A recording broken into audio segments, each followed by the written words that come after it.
चांद ला दो। एक था राजा। एक बार उसकी 10 साल की बेटी राजकुमारी लेनोर बीमार पड़ गई।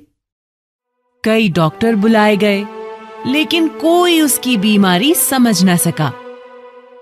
राजा परेशान था कि वह ऐसा क्या करे जिससे उसकी लाडली बेटी ठीक हो जाए।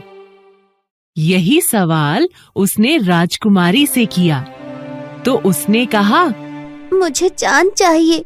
अगर आप मुझे चांद ला दें तो मेरी तबीयत ठीक हो जाएगी। यह सुनकर राजा दुविधा में पड़ गया, लेकिन उसे हर हालत में अपनी बेटी को ठीक करना था। इसलिए बिना देर किए उसने अपना दरबार लगाया। वह दरबारियों के साथ राय मशविरा करना चाहता था। उसे उम्मीद थी कि वे कुछ न कुछ हल अवश्य निकालेंगे। सबसे पहले राज खजांची को बुलाया गया। राजा ने सारी बात बताते हुए कहा, खजांची जी, आपने अब तक हमारे लिए काफी कुछ किया है। क्या आप राजकुमारी के लिए चांद ला सकते हैं? खजांची चौंका। आप कहें तो मैं अनमोल हीरे जवाहरात ला सकता हूँ, लेकिन चांद। उसके चेहरे पर पसीना छलक आया। हीरे जवाहरात लेकर मैं क्या करूंगा? मेरी प्यारी बेटी तो ठीक नहीं हो पाएगी। अब बारी आई राजतांत्रिक की। राजा ने पूछा, क्या आप राजकुमारी के लिए चांद ला सकते हैं?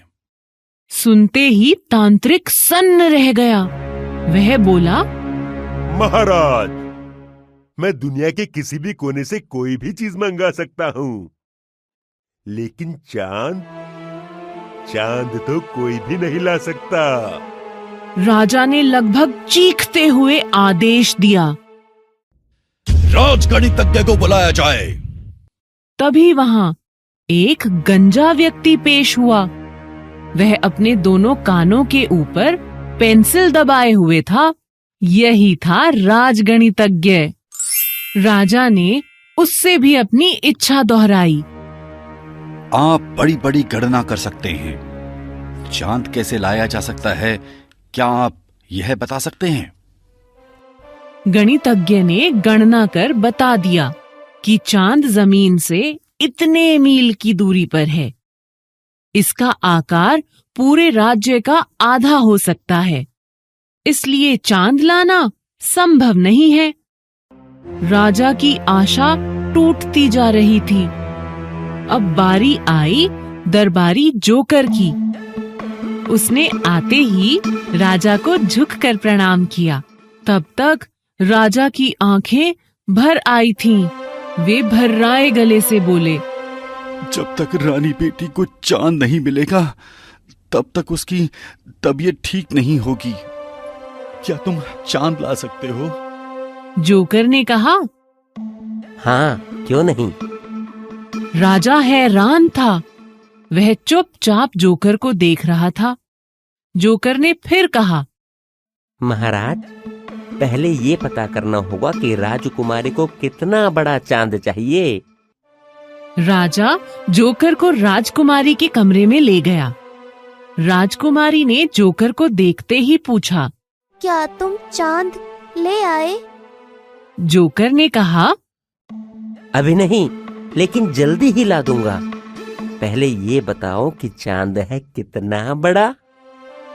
राजकुमारी ने कहा, मेरे अंगूठे के नाखून के बराबर।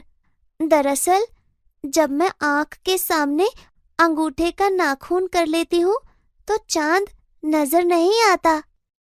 जोकर ने पूछा, अच्छा, ये बताओ कि चांद किस चीज का बना है और कितनी ऊंचाई पर रहता है। राजकुमारी ने कहा, चांद सोने का बना है और सामने वाले पेड़ के ऊपर रहता है। जोकर ने कहा, ठीक है, आज रात को मैं पेड़ पर चढ़कर चांद उतार लाऊंगा। जोकर ने राजा से कहा, मैं कल तक राजकुमारी के लिए चांद ले आऊंगा। अगले दिन जोकर सुनार से सोने का एक चांद बनवाकर ले आया। उसने यह चांद राजकुमारी को दे दिया। राजकुमारी तो ठीक हो गई, लेकिन राजा को चिंता खाए जा रही थी कि रात को जब राजकुमारी खिड़की से असली चांद को देखेगी तो कहीं उसकी तबीयत फिर से खराब ना हो जाए। रात को जब चांद निकला तो राजकुमारी उसे देखने लगी। जोकर ने राजकुमारी से पूछा, अच्छा राजकुमारी, जरा ये तो बताओ कि जब चांद तुम्हारे गले में लटका है तो आसमान में कैसे निकल आया? राजकुमारी हंस पड़ी और बोली, तुम सचमुच बहुत मूर्ख हो। तुम्हें नहीं मालूम, जब एक दांत टूट जाता है तो दूसरा निकल आता है। उसी तरह यह दूसरा चांद निकल आया है। यह सुनकर राजा ने राहत की सांस ली। जोकर भी काफी खुश नजर आ रहा था।